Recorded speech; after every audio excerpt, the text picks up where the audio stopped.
नमस्कार, आप देख रहे हैं IBC 24। मैं हूं आपके साथ राहुल सिन्हा। मध्य प्रदेश की खबरों का बुलेटिन मेरा मध्य प्रदेश में आपका स्वागत है। बुलेटिन की शुरुआत करेंगे इस वक्त की बड़ी खबर से। देश में 12 मई से रेल सेवा शुरू हो जाएगी। देश में 12 मई से ट्रेनें चलनी शुरू होंगी और कल से ट्रेन की बुकिंग शुरू होगी। कल शाम 4 बजे से सिर्फ IRCTC से ही बुकिंग की जा सकेगी। शुरुआत में 15 ट्रेनें चलाई जाएंगी। दिल्ली से 15 शहरों के लिए ये ट्रेनें चलेंगी। दिल्ली से बिलासपुर के बीच भी ट्रेन है और दिल्ली से रांची, दिल्ली से बेंगलुरु, दिल्ली से जम्मू, दिल्ली से हावड़ा का भी रूट होगा। ट्रेन का टाइम टेबल बाद में बताया जाएगा। स्टार जैन हमारे सहयोगी फोन लाइन पर जुड़े। स्टार, एक अहम खबर कि रेलवे सेवाएं कल से 12 तारीख से शुरू होंगी। कौन कौन से रूट पर चलेंगी ट्रेनें? देखिए, ये जो फंसे हुए लोग हैं अभी लॉकडाउन के दौरान, उन लोगों की राहत पहुंचाते हुए ये रेलवे को ने फेज मैनर में ट्रेन सर्विसेज शुरू करने का निर्णय लिया है, जिसके तहत पहले चरण में जो है 12 मई से 15 ट्रेनों को ऑपरेट करने की फिलहाल तैयारी की गई है। 15 ट्रेनें जाएंगी और वही 15 ट्रेनें वापस आएंगी। इस प्रकार से 30 ट्रेनें जो है वो चलेंगी। और फिलहाल अभी ये एक बार के लिए ही तय हुआ है कि इनको एक बार के लिए ही चलाया जाएगा और इनकी बुकिंग जो है 11 मई यानी कल से शाम 4 बजे से शुरू हो जाएगी। सिर्फ IRCTC की वेबसाइट से ही ये ट्रेन की बुकिंग होगी। और यदि बात करें अलग अलग रूट की, देश के तमाम बड़े शहरों को दिल्ली से कनेक्ट किया जा रहा है इस ट्रेनों के माध्यम से। और बिलासपुर के लिए भी एक ट्रेन का प्रावधान इसमें किया गया है, नई दिल्ली से बिलासपुर के बीच में। जी, और स्टार, जिस तरीके से अब तक की जो बातें सामने आई हैं, केंद्र सरकार का ये कहना है कि कई राज्य सरकारों पर जहां परमिशन नहीं दे रही है तो ट्रेनें वहां पहुंचने में दिक्कत है या नहीं जा रही है। क्या इस पूरे संचालन में भी ऐसी कुछ बातें हैं क्या? देखिए, फिलहाल अभी ऐसी कोई बातें सामने नहीं आ पाई है छत्तीसगढ़ की परिप्रेक्ष्य में बात करें। लेकिन जो गाइडलाइंस मिनिस्ट्री ऑफ रेलवे ने जारी किया उसके तहत ये बात उल्लेख किया गया है कि 20,000 कोचेस को जो आइसोलेशन बना के हॉस्पिटल कन्वर्ट करके रखा गया है कोविड-19 के लिए, उसको अलग रखा जाएगा। इसके अलावा 300 ट्रेनों को पर डे ऑपरेशन के लिए जो श्रमिक स्पेशल्स हैं उनके लिए रिजर्व रखा गया है। और उसके बाद जो अवेलेबल कोचेस होते हैं उसके अनुरूप प्रोपोर्शनेट में ये ट्रेनें चलाई जाएंगी। तो पहली लिस्ट जो जारी हुई है उसके मुताबिक सिर्फ 15 ट्रेनें चलेंगी। और जो क्योंकि प्लानिंग के बाद ही रेलवे ने डिक्लेयर किया है, तो जिन 15 रूटों पे चलाए जाने की बात की गई है उनमें फिलहाल ऐसी कोई दिक्कत नहीं आ रही कि स्टेट्स में उनको अंदर आने से रोका जाएगा। जी, चलिए स्टार, इस जानकारी के लिए आपका बहुत बहुत शुक्रिया। तो कुछ ट्रेनें चलेंगी। राहत देने वाली खबर यह है कि जो लोग दूसरे राज्यों में फंसे हैं उनके लिए एक राहत भरी खबर यह है कि कुछ ट्रेनों का संचालन 12 तारीख से शुरू हो जाएगा। स्टार, इस जानकारी के लिए आपका बहुत बहुत शुक्रिया। बढ़ते हैं, अगर बात करते हैं मध्य प्रदेश की खबर की, तो मध्य प्रदेश में पिछले 24 घंटे में 157 नए कोरोना पॉजिटिव सामने आए। स्वास्थ्य विभाग की ओर से जारी बुलेटिन के अनुसार शाम 6 बजे तक प्रदेश में कोरोना के कुल केस 3,614 पहुंच गए हैं, जिसमें से 1,676 मरीज स्वस्थ भी हो चुके हैं। वहीं मध्य प्रदेश में 215 लोगों ने कोरोना से जान गंवाई है और कुल 1,723 एक्टिव केस हैं। सबसे ज्यादा असर इंदौर शहर में है, जहां कुल 1858 केस सामने आए हैं और 24 घंटे में 78 नए मामले सामने आए। वहीं 87 लोगों की मौत भी हो चुकी है, लेकिन 891 मरीज ठीक भी हो गए। राजधानी भोपाल में भी 39 नए मरीज सामने आए हैं और कुल केस 704 हो गए, जिनमें से 30 लोगों ने जान गंवाई है और 393 मरीज कोरोना से जंग जीत चुके हैं। इंदौर भोपाल के बाद तीसरा नंबर उज्जैन का है, जहां कुल 237 केस हैं। और राहत की बात यह है कि खरगोन, धार, रायसेन, खंडवा में पिछले 24 घंटे में कोई नया मरीज नहीं मिला है। लेकिन बुरहानपुर में 8 नए मरीजों के साथ कुल संख्या 55 हो गई है। वहीं 5 लोगों की कोरोना से मौत भी हुई है यहाँ पर।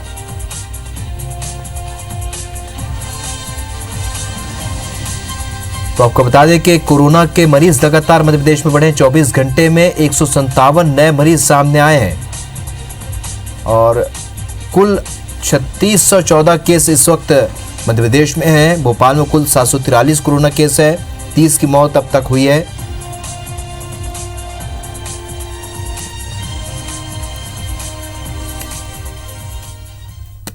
मतलब कुल मिला के अब कोरोना के मरीज मध्य प्रदेश में लगातार बढ़े हैं और अब भी बढ़ रहे हैं।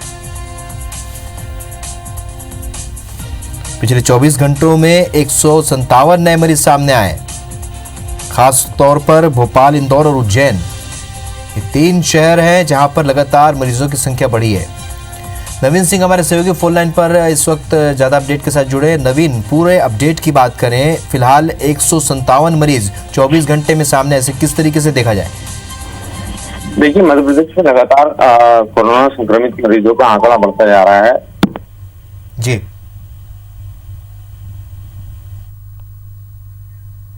चलिए, लगता है हमारा संपर्क नवीन से इस वक्त टूट गया है, लेकिन आपको बता दें कि प्रदेश में कोरोना के कुल 3614 केस हैं और बीते 24 घंटे में 157 नए मरीज सामने आए।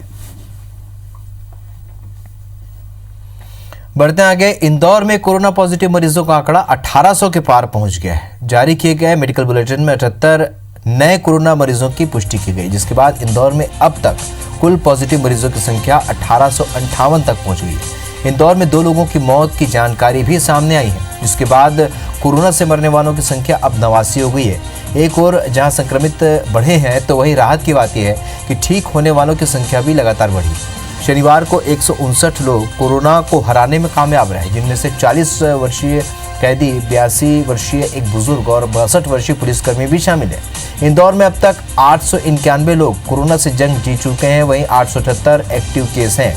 इन मरीजों का इलाज अलग अलग अस्पतालों में जारी है।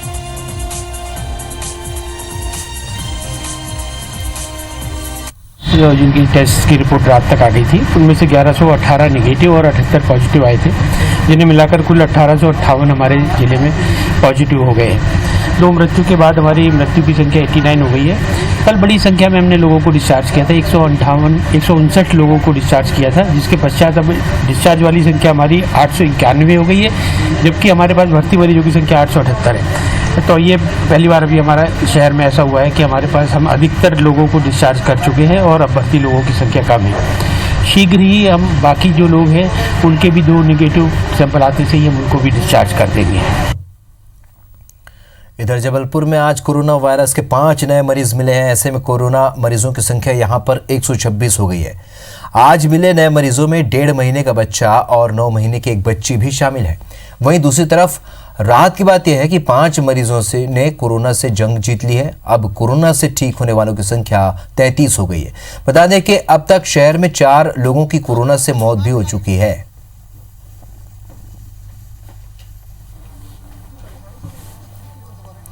देश भर में तीसरी बार जारी लॉकडाउन समाप्त होने में सिर्फ 7 दिन का वक्त बचा है, लेकिन मध्य प्रदेश में कोरोना कंट्रोल नहीं हो रहा है। अगर सप्ताह भर पहले ऐसे ही हालात सप्ताह भर भी बने रहे तो चौथी बार लॉकडाउन जारी करने के हालात बन सकते हैं। प्रदेश के 52 में से 39 जिले कोरोना प्रभावित हैं। वहीं अब तक 3500 के करीब मरीज सामने आ चुके हैं। कांग्रेस का कहना है कि इतने दिन बाद भी सरकार कोरोना को रोकने में सफल नहीं हो पाई है। अब लोगों को चौथी बार लॉकडाउन से गुजरना पड़ेगा। मजदूर परेशान हो रहे हैं। इधर बीजेपी का कहना है कि कांग्रेस नकारात्मक राजनीति करती है। अगर मजदूरों की इतनी चिंता है तो मजदूरों के हित की योजनाएं क्यों बंद की थी?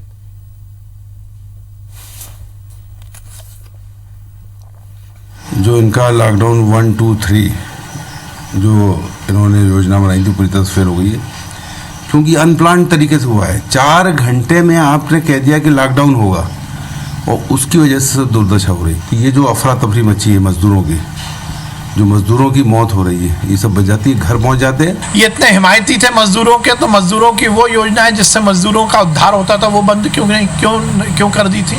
सीधा मानना है कि इस प्रदेश में कांग्रेस केवल और केवल नकारात्मकता की राजनीति करती है।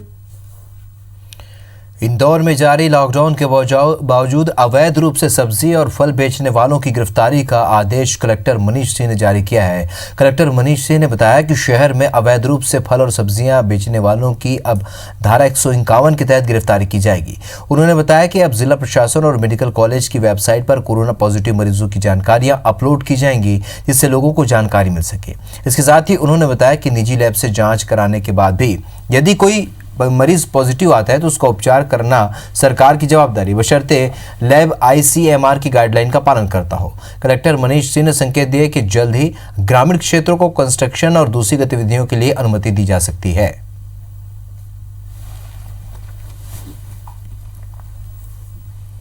तो लगातार मध्य प्रदेश में कोरोना को लेकर एहतियात बरता जा रहा है। पूरे दुनिया की बात करें तो लगातार कोरोना के मरीज सामने आए हैं। इस वक्त पूरी दुनिया में 41 लाख के पार कोरोना पॉजिटिव मरीजों का आंकड़ा पहुंच चुका है और वहीं लगातार ठीक होने वाले की संख्या भी बढ़ी है। 14 लाख के आसपास से ज़्यादा ठीक होने वालों की संख्या है। तो 2 लाख के आसपास 2,80,000 के आसपास लोगों की मौत भी हो चुकी है। यानी कुल मिलाकर लगातार पूरी दुनिया में कोरोना पॉजिटिव मरीजों की संख्या बढ़ी है। भारत की बात करें तो 63,469 मरीज अब तक यहाँ पर सामने आए, जिनमें से 19,452 मरीज ठीक हो चुके हैं। 2111 जो है उनकी मौत हुई है कोरोना के चलते। वही मध्य प्रदेश में 1723 एक्टिव केस इस वक्त हैं, जिनमें 3614 मरीज अब तक सामने आए हैं, जिनमें 1676 ठीक भी हो चुके हैं। 215 लोगों की मौत कोरोना के चलते हुई है। छत्तीसगढ़ में इस वक्त 59 मरीज सामने आए हैं, जिनमें 49 ठीक हो चुके हैं। 10 एक्टिव केस केवल अभी छत्तीसगढ़ में है। फिलहाल यहाँ पर कोरोना के चलते किसी की मौत नहीं हुई है और ये राहत देने वाली खबर है।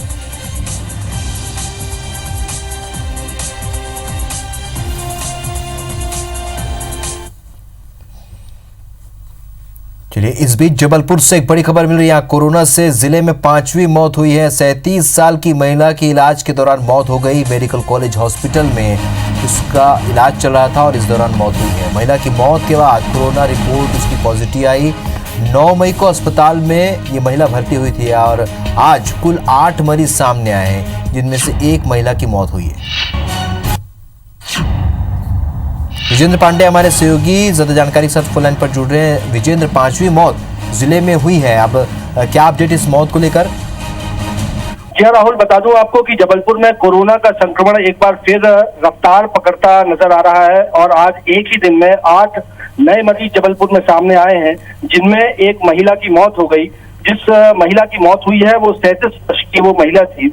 डायबिटीज और किडनी रोग से पीड़ित थी। सांस लेने में तकलीफ होने पर उसे मेडिकल कॉलेज हॉस्पिटल में भर्ती करवाया गया था।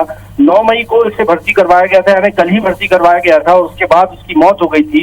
इस 5वें मामले में भी राहुल, मौत के बाद इस महिला का कोरोना सैंपल लिया गया, जो आज जांच में पॉजिटिव आया है।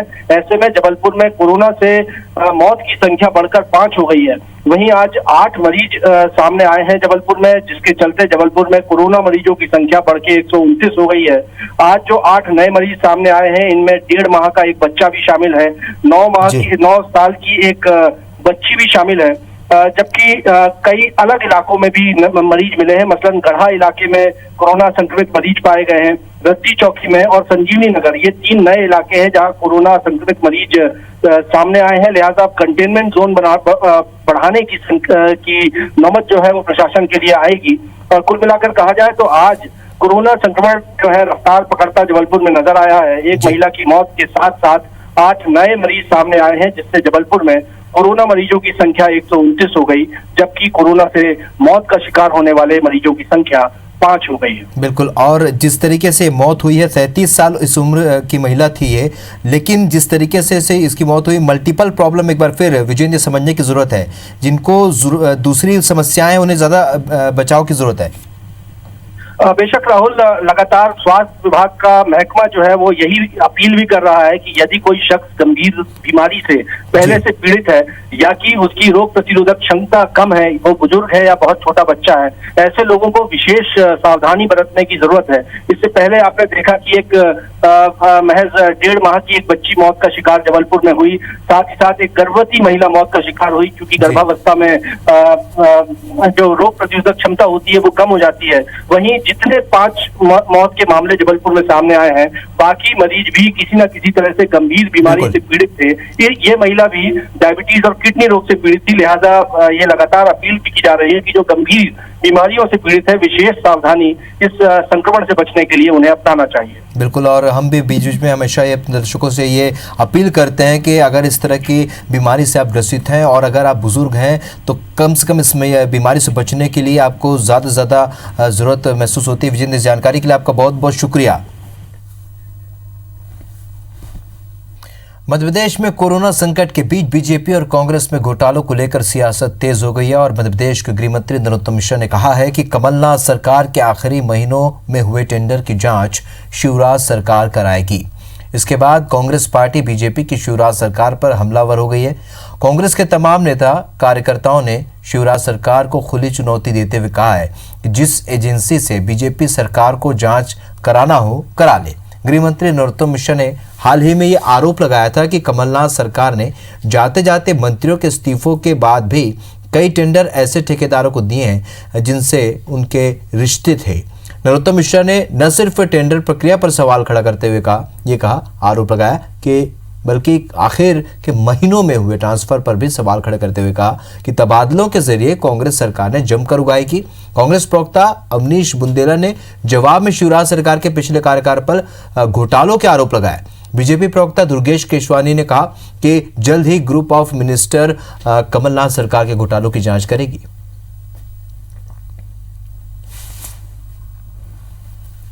15 महीने में कमलनाथ सरकार ने प्रदेश को 15 वर्ष पीछे धकेल दिया। निश्चित ही उनके कार्यकाल की जांच बनती है और जैसा आदरणीय डॉक्टर नरोत्तम मिश्रा जी ने कहा कि महामहिम राज्यपाल के द्वारा जब आपको कहा गया कि आपकी सरकार अल्पमत की है और आप बहुमत सिद्ध नहीं कर पा रहे हैं, उस दौरान जो आनन फानन में जो निर्णय लिए गए, अनेक टेंडर किए गए, निश्चित ही उनकी जांच ग्रुप ऑफ मिनिस्टर्स के द्वारा की जाएगी। जहां प्रदेश में कोरोना दिन प्रतिदिन और भी भयावह होता जा रहा है, वहीं प्रदेश के मुखिया शिवराज सिंह चौहान जी कह रहे हैं कि कांग्रेस के कमलनाथ सरकार के 15 माह के कार्यकाल में जो घोटाले हुए हैं, वो जो तवालदे हुए हैं, उनकी मैं जांच कराऊंगा।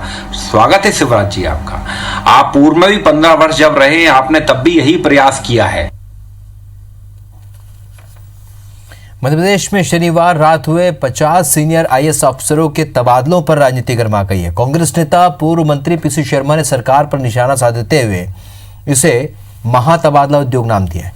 उन्होंने कहा कि विपक्ष में रहते हुए बीजेपी जिसे तबादला उद्योग कहती थी, आज वो महातबादला उद्योग चला रही है। वहीं पीसी शर्मा ने कहा कि मंत्रिमंडल विस्तार से पहले विभाग प्रमुख पदों पर इसलिए जमावट की गई है ताकि मंत्रिमंडल विस्तार के बाद भी एक ही व्यक्ति की चलती रहे।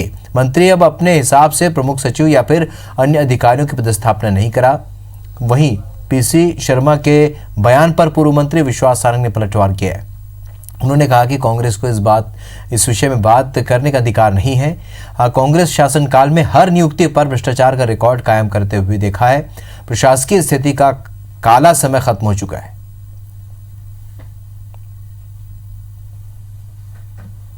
तबादला उद्योग, तो ये तो तबादला महाउद्योग हो गया है। कहीं न कहीं ये एक इस बात की बुआरी की जो मंत्रिमंडल का भी गठन नहीं हुआ है, तो जो मंत्री बने वो अपने हिसाब से पीएस या अधिकारी क्लेम नहीं करें, इसलिए उसको पहले ही सब ठोक दिए।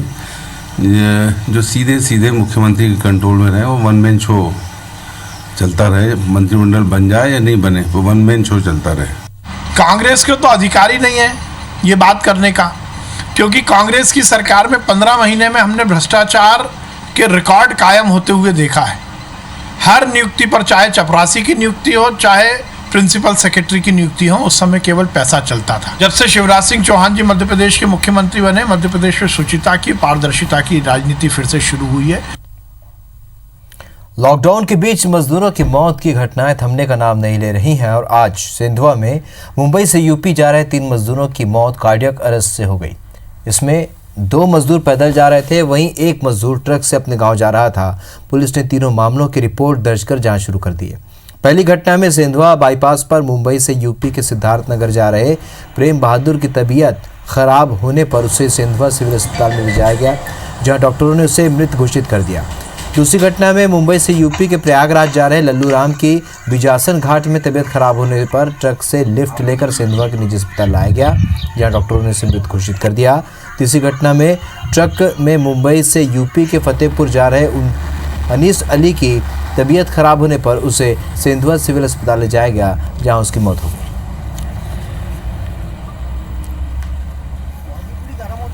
खाना नहीं खाए थे, खाना नहीं खा पा रहे, खाना नहीं खाए रहते, बोले कि खाना तो हम लोग लेते हैं, बार लगेगा। कब से खाना नहीं खाया था?